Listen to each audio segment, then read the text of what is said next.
Hello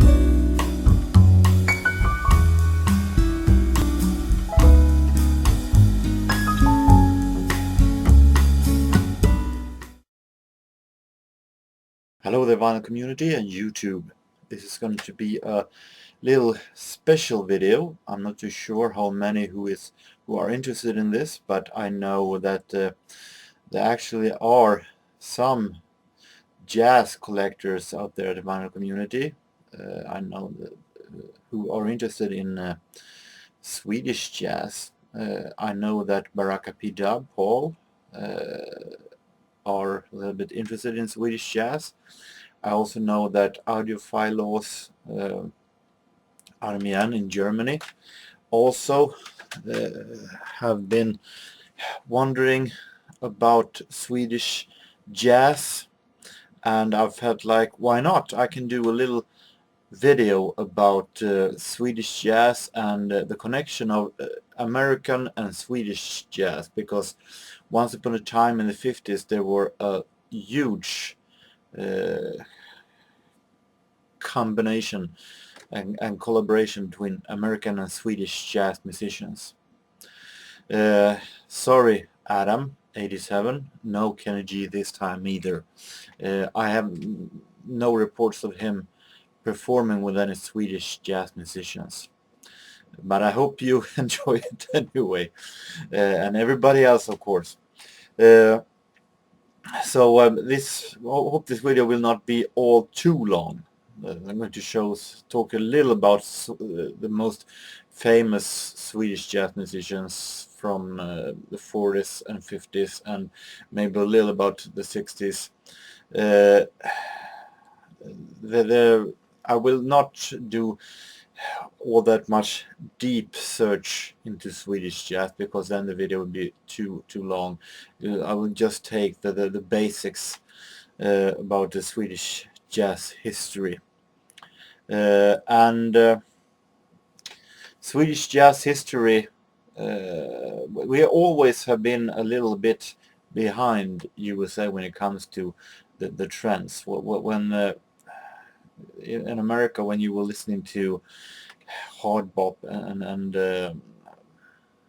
kind of messenger jazz, we were still playing cool jazz and bebop. When you were playing bebop, we were still playing big band music here. So Swedish jazz was a little bit behind and not into the trends immediately, which you will see. Swedish jazz from the beginning in the 40s wasn't all that. It was divided, you must say, in two separate parts. You have the older people who said that the jazz were horrible. It was dirty. It was sinful, and there is a club in Stockholm called Nalen, who in the 40s was the jazz place where all the big bands were playing, and they were having competition and so on. But the parents never liked their kids to go to Nalen because it was so filled with sin. The children, however, were let's say children, I mean the teenagers, were crazy about Nalen and went there and danced and had a really good time. Jazz, the opinions about jazz were very divided.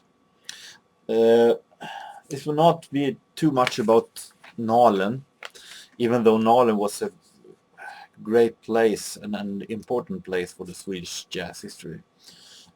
What I will talk more about is a record company that I think have been the best and played a very huge part of Swedish jazz, the development of Swedish jazz. Talking about a record company started by this guy and his brother. This is not his brother, but this guy, Anders Burman, and his brother Lars. They started a record label called Metronome, who who recorded all the big Swedish jazz greats. This is the classic metronome label with Anders Burman's own quintet, actually. And metronome, they had contact with they made contacts with all of the big, with some of the big record labels from USA, like Savoy, Dial, and Prestige, to distribute American records in Sweden, and Sweden, these labels were distributing Swedish jazz music in USA also. So in Sweden, Metronome released great such as this. This is Miles Davis recordings, originally released on Prestige, but as you can see, a nice Metronome label. Having also these Stan Getz singles released on American label, the Just the Philharmonic. This is not Metronome, because other labels of course had the same, did the same deal also. And this is another Swedish jazz label, Karusell, who had a distributing this. They were going to distribute American records in Sweden. In America, there were also they came out as jazz music with Swedish musicians. Then it became all that big to begin with, but Metronome and Anders Burman, they had much contacts, and they were very interested. Anytime there was an American jazz musician playing in Sweden, he went there, he reached out to that musician and talked him over to come over to Metronome Studios and have him record with the Swedish musicians. And before we go to those artists, let me show two of the guys that if you're going to search for Swedish jazz, there are two names that you're going to find on many recordings. They're going to find many other names also, but these two are some of the most important names in Swedish jazz that will be on so many recordings. Talking about this guy, the saxophone player Arne Domnerus, who is on, I think, almost every jazz recording. And also this guy, Lars Gullin, baritone saxophone player, lived a very hard life. He was very popular in Europe,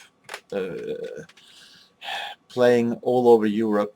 However, he didn't play in USA, but he played with several of the biggest American names, but he never went over to USA, simply because he had drug problems, and Metronome was afraid that he would, the American police would grab him for possession of drugs. So they didn't dare to send him over to USA, actually. Soon enough, actually in 1956, Metronome broke with the Lars Gullin because they got fed up with his drug problems. But in my opinion, Lars Gullin was at his best during the Metronome era, even though he was great also afterwards, because there were other record labels. There were EMI, who released a lot of great Lars Gullin albums, such as Portrait of My Past, some of his most famous. Here's another Swedish jazz musician, along with Lars Gullin, who also played a big deal in Swedish an American collaboration when it comes to jazz. Persson, trombone player. This is a great Philips release of a Lars Gullin album. Some of these albums you might have a hard time finding in regular American stores, of course, but then internet, Amazon, eBay, Tradera, you might find them, hopefully. But start from the beginning. Big band era in the 40s, Swedish big band era. One of my absolute favorites, Tore Erling.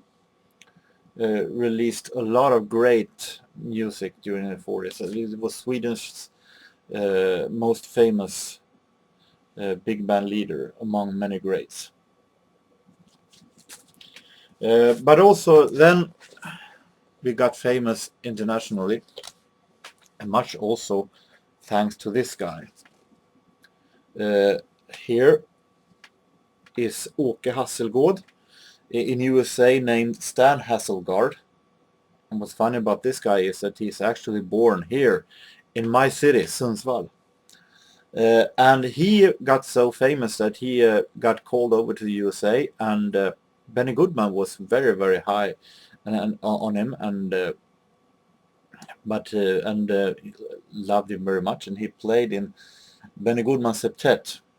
There's also some say that also that Benny Goodman actually was scared of Åke Hasselgard because he was so good that he was afraid that he would outlast Benny Goodman. Åke Hasselgard, this is recordings from 1958, and unfortunately he also died this year. He was killed in a car crash. Of course, it was an accident, but there are some conspiracy theoreticals who say that he actually was murdered, either by Wardell Gray because he had an affair with Wardell Gray's wife, or by Benny Goodman himself. There are some who say, but I think that definitely it was an accident. Then in 1949. Another major thing happened when some musicians got together and went to a festival in Paris, France. All the biggest jazz names were going to be there. We're going to have Charlie Parker there, we're going to have Sidney Bechet there, and the band who was actually most cheered on, who actually the fans loved most, were the Swedish orchestra called Paris Orchestra. And the names that I talked about, some of the names I talked about here, like Domnerus is of course down here. And the reason for this band being the most applauded was the fans were divided in two parts. Either those who loved the bebop music thought that Sid Bechet was too old-fashioned and booed him out. And those who loved the Dixieland music, of course, didn't like the modern bebop stuff. So, but this one, everyone was pleased about hearing. They loved this one. So after this, Swedish jazz got what was very well written in about. So Metronome actually had contacts and was every time, as I said, that the American musician were playing in Sweden, you would be sure that Anders Burman was there and trying to talk that guy over to recording with Swedish musicians. And they did so too. Here's one great example. This is James Moody, who played in Paris. Anders Burman was there, and he talked him over to come to Sweden and play with guys like Arne Domnerus once again. You're having Per-Arne Krona baryton, you're having Gösta Tiselius piano, Leppe Sundvall trumpet, and so on. James Moody and his Swedish Crowns. Some really awesome recordings. This was a period when Swedish jazz was more and more like cool jazz style. It was very smooth and relaxing and great swing music. I really like these kind of Swedish recordings. Here we have another example, Quincy Jones, who played with he didn't play, he arranged songs for Harry Arnold and his Swedish radio studio orchestra. He was maybe the biggest competition to Tore Erling when it comes to biggest big band leader in Sweden. But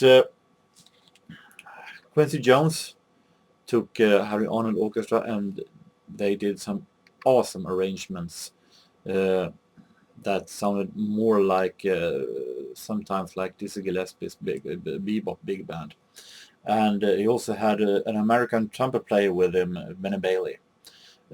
Highly recommended. The Midnight Sun Never Sets with Arne Domnerus at saxophone. It's a really ballad in the same style as Early Autumn. The Midnight Sun Never Sets, fantastic. So this is Quincy Jones Loved Sweden. This album was supposed to be called Quincy's Back Again, but Quincy Jones talked him over to call it Quincy's Home Again, because that is how he felt when he returned to Sweden. He also married a Swedish girl, Ulla Jones. Here's another great CD with Quincy Jones, also called Quincy's Home Again. Charlie Parker also played in Sweden. Bird in Sweden.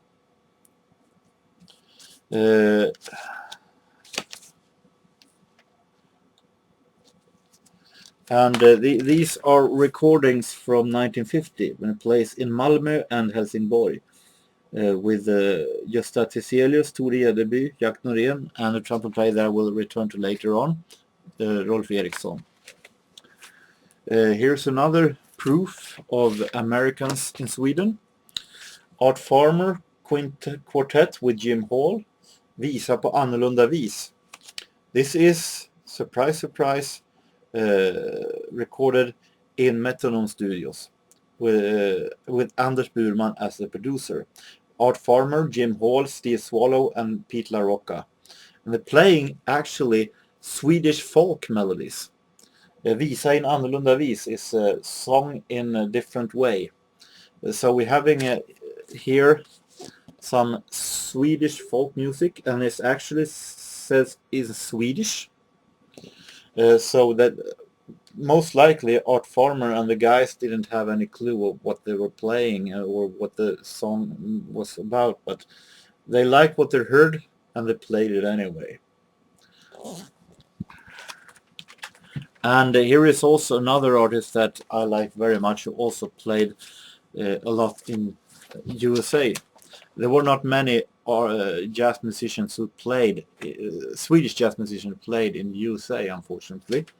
It was more easier to get the Americans to play with it here.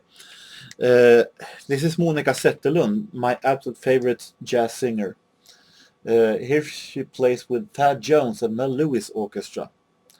Monica Zetterlund actually was over in the United States for a very short time. She played with many great musicians. She made contact with Leonard Feather and got in contact with many of the American musicians. And she played on a club with the Tommy Flanagan Trio. But she didn't like it one bit, because she was scared about how the black jazz musicians were treated over there. When Tommy Flanagan wasn't allowed to have, they had to eat in the kitchen with the staff, and she felt that it was too much racism in USA. So she returned home to Sweden and gave up the tries to become an international star in USA. But still, she made a lot of contacts. She sang with Stan Getz. She did an amazing album with Bill Evans called Waltz for Debbie, and she recorded. She also had turned her own home into some kind of a hotel for jazz musicians who came to Sweden.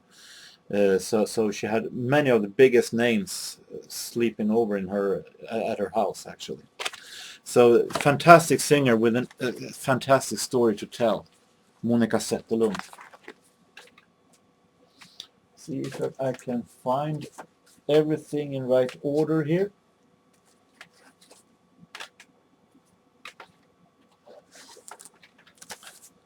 Here's another American musician who played in Sweden also. Forgot about him.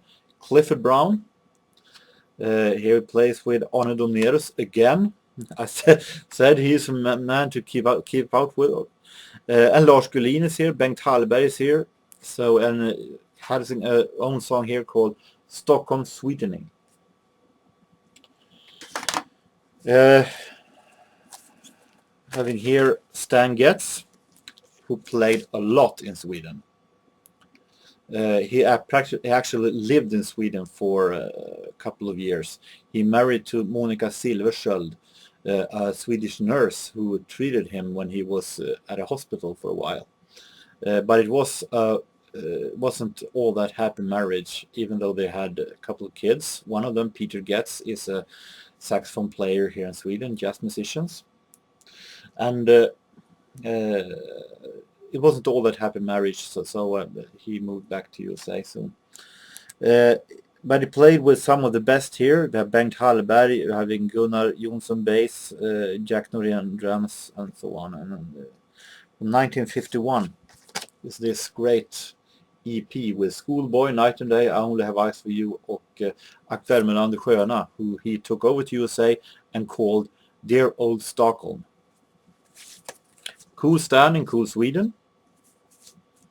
And playing Jeepers Creepers and Get Happy here. Another additional Cool Stan in Cool Sweden, where they play Without a Song in Indiana. And here is a Swedish jazz musician who went over to USA and actually became a pretty good success there, Rolf Ericson. These are recordings with American musicians in Sweden, but he recorded a lot in USA too. This is Benny Bailey trumpet, Freddie Redd piano, and Tommy Potter bass, and Joe Harris drums, besides Rolf Ericson also trumpet. Here they play Duo and Ohio. Having here another one, Number 5 and Punch. These are fantastic EPs. Fantastic fine EPs. The Imp and TNT. And I think these songs, the Imp and TNT, you can find at YouTube. I'm going to post some links below in the description to these songs if I can find them. And here, final single with Rolf Ericson and Benny Bailey Quintet. What is this thing called love? And Gessen.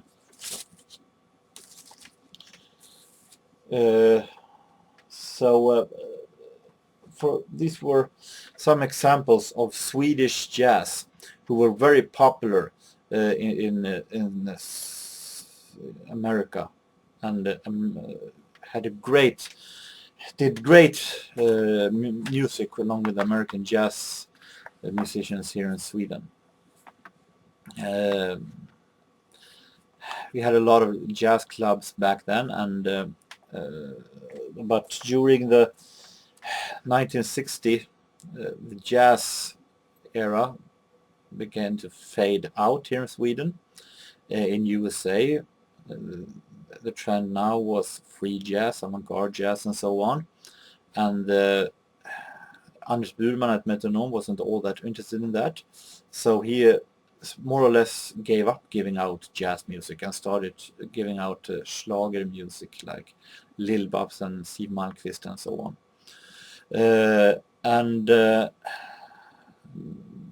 We still had clubs, we still had jazz musicians more modern style. Börje Fredriksson, we're having Jo Riedel, we have Bengt Arne Wallin, who actually is really good. Soon we hooked up on this more fusion and mixed it with prog music, jazz prog, Hansson och Karlsson and Nisse Landgren and so on, and what then in the modern era became Esbjörn Svensson Trio.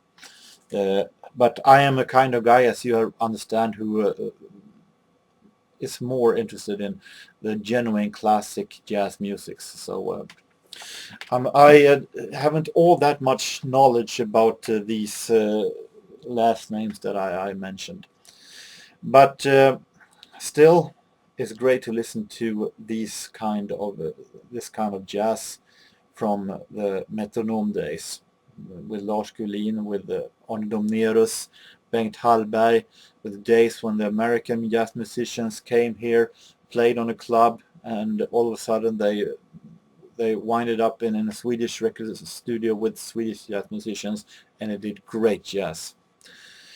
So that was a little short about Swedish jazz history and Swedish jazz musicians working with American jazz musicians. I hope that you who wanted to know more about Swedish jazz are satisfied, and that all of you have enjoyed this. I'm going to return soon, I think. It's time to do another vinyl update for October. So until then, I hope that you have a really nice continuing of the week, and